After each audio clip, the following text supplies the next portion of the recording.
सिर्फ ब्रेड और घर में मौजूद सिंपल इंग्रेडिएंट से इतना डिलीशियस सैंडविच बन सकता है कि आप बाहर से ऑर्डर करना ही भूल जाएंगे। आज हम बनाएंगे क्रिस्पी, चीज़ी और सुपर फ्लेवरफुल सैंडविच जो ब्रेकफास्ट, लंच या इवनिंग स्नैक के लिए परफेक्ट है। अस्सलाम वालेकुम फ्रेंड्स, कैसे हैं आप सब? I hope you all are doing great. अगर आप पहली दफ़ा मेरी वीडियो देख रहे हैं तो चैनल को सब्सक्राइब ज़रूर कर दीजिए और बेल आइकन को प्रेस कर लीजिए ताकि मेरी हर नई रेसिपी का नोटिफिकेशन सबसे पहले आप तक पहुंच सके। अच्छा, यहाँ पर मैंने सबसे पहले स्लाइसर की हेल्प से हाफ अनियन और एक कुकम्बर को थिन स्लाइसेस में कट कर लिया। और अब मैंने ले लिया एक फ़्रेश टोमेटो और इसे भी हम इवनली स्लाइसेस में कट कर लेंगे। मेक श्योर कि तमाम स्लाइसेस एक जैसे हों क्योंकि इसी से सैंडविच का लुक भी प्रोफेशनल लगता है। और वैसे भी कहते हैं कि पहले लोग आँखों से खाते हैं और फिर ज़ुबान से। और अब हम लेंगे एक अंडा, इसे क्रैक करके इसमें ऐड करेंगे एक पिंच सॉल्ट, थोड़ी सी कुटी हुई लाल मिर्चें और थोड़ा सा ज़ीरा। और आपने बस अब एक फोक की हेल्प से इसे अच्छी तरह विस्क कर लेना है।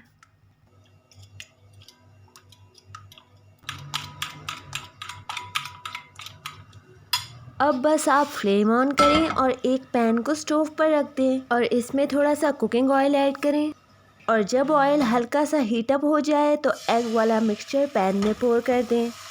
वैसे इस पैन का साइज़ काफ़ी बड़ा है, इसीलिए तो एग पूरे पैन में स्प्रेड ही नहीं हो सका। अगर आपके साथ भी ऐसा हो तो टेंशन लेने की बिल्कुल ज़रूरत नहीं है। और वैसे भी घर में जिस वक्त जो पैन अवेलेबल हो बस उसी से काम चला लेना चाहिए, नहीं तो परफेक्शन के चक्कर में हम भूखे ही बैठे रह जाएंगे। अच्छा, अभी एग पूरी तरह कुक नहीं हुआ था कि इसी स्टेज पर मैंने इसके ऊपर एक ब्रेड स्लाइस रख दिया और बस अब हम इसे फ्लिप करके फ्लेम ऑफ कर देंगे और फिर ऐड करेंगे चीज़। और मेरे पास ये जो ग्रेटेड चीज़ है इसमें 70% मोज़रेला चीज़ और 30% चेडर चीज़ का ब्लेंड है। चीज़ के इस कॉम्बिनेशन से ना सिर्फ फ्लेवर एनहेंस होगा बल्कि चीज़ पुल भी नेक्स्ट लेवल होगा, आप देखना। अच्छा, फिर चीज़ के ऊपर मैंने अनियन रिंग्स अरेंज कर दिए और इसके बाद टोमेटो के थिन स्लाइसेस भी रख दिए। अब तक हमने जितनी भी लेयरिंग की है इस दौरान हमने फ्लेम ऑफ रखना है क्योंकि सैंडविच की लेयरिंग में थोड़ा सा टाइम लग जाता है। लेकिन अब मैं फ्लेम ऑन करके पैन को ऑलमोस्ट 1 मिनट के लिए कवर कर दूंगी ताकि चीज़ अच्छी तरह मेल्ट हो जाए।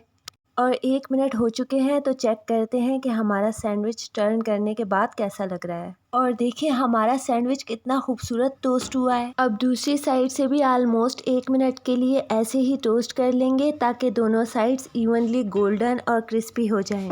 चलिए चेक कर लेते हैं। और अब आप देखें कि हमारा सैंडविच दोनों साइड से बिल्कुल इवनली टोस्ट हुआ है। दोनों तरफ से एक जैसा ब्यूटीफुल गोल्डन कलर आया है जो परफेक्टली टोस्टेड सैंडविच की निशानी है। तो चलिए अब इसे कट कर लेते हैं।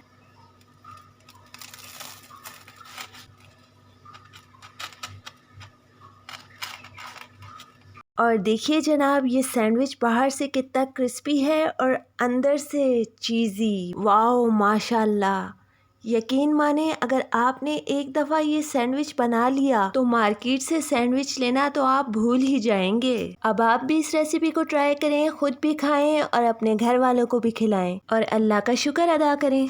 और जब आप ये सैंडविच ट्राई करें तो अपना फीडबैक कमेंट्स में ज़रूर शेयर कीजिएगा। And don't forget to subscribe my YouTube channel Masala On Fire. मुझे अपनी दुआओं में याद रखना।